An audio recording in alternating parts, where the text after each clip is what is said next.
wait! Hello everyone, welcome back to the show. In November of 2012, Nintendo kicked off the 8th generation of video games with their 6th mainline home console, the Wii U. Released just 1 year before Microsoft's Xbox One and the PlayStation 4, the Wii U was meant to be the successor to the Wii.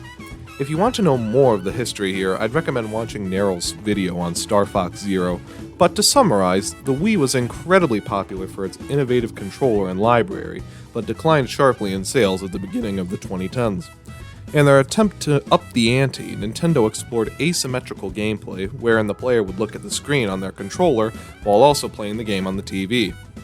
This feature might seem benign to us now, but there was cause to believe that this would be successful. The Dreamcast VMU memory cards displayed images during gameplay as far back as 1999, and the success of the Nintendo DS and 3DS showed that players keeping track of two screens wasn't exactly out of the realm of possibility. Unfortunately for Nintendo, the Wii U's lifespan would become a colossal quagmire for the company. Moreover, it was a wake-up call for their faltering relationship with third-party developers in both the West and the East. In Japan, Square Enix, Koei Tecmo, Bandai Namco, and so on all attempted to help support the system, but ended up jumping ship for greener pastures later in the decade. Hell, Nintendo had to force Sega into a 3-year game contract to get their flagship mascot into the platform, and I'm sure you guys know how that turned out. Bruh. As for the West, Ubisoft tried to support the system with some launch titles, but once again jumped ship after the early years. The big heavy hitters like Activision and Electronic Arts treated the system with nothing but contempt. The failure of Black Ops 2 and Ghosts on the system made ABK stop porting Call of Duty to Nintendo platforms, and EA absolutely hated the idea of dumping money into a death trap. That left pretty much all of Nintendo's internal teams to break their backs to try and make at least one hit for the system. And you know, truth be told, there are a lot of underrated gems on the system, and ultimately I think the work paid off for everyone involved, considering that the Wii U's greatest hits were eventually ported to the Switch anyway. I mean, that is Nintendo's best-selling home console of all time, right? And true, Nintendo wasn't going bankrupt or anything.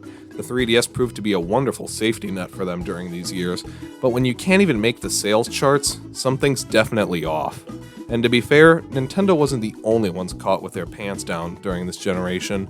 Sony left the PlayStation Vita for dead, and Microsoft killed the Xbox One in a single press conference, and have basically spent every day since then trying to restore their brand image. It's a plight they've been tasked with even till today.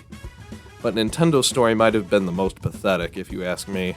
I know they insisted on turning a profit on hardware, but the Wii U's GPU didn't have to be substantially weaker than the Xbox 360's, and that console was over 7 years old at the time.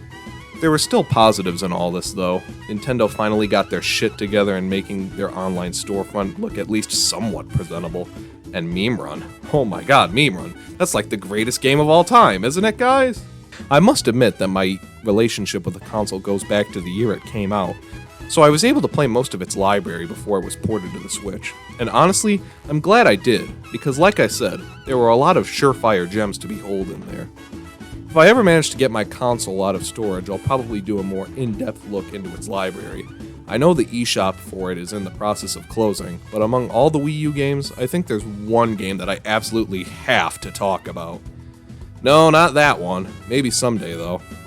Yes, that one. See you guys in the coming days when I get to it.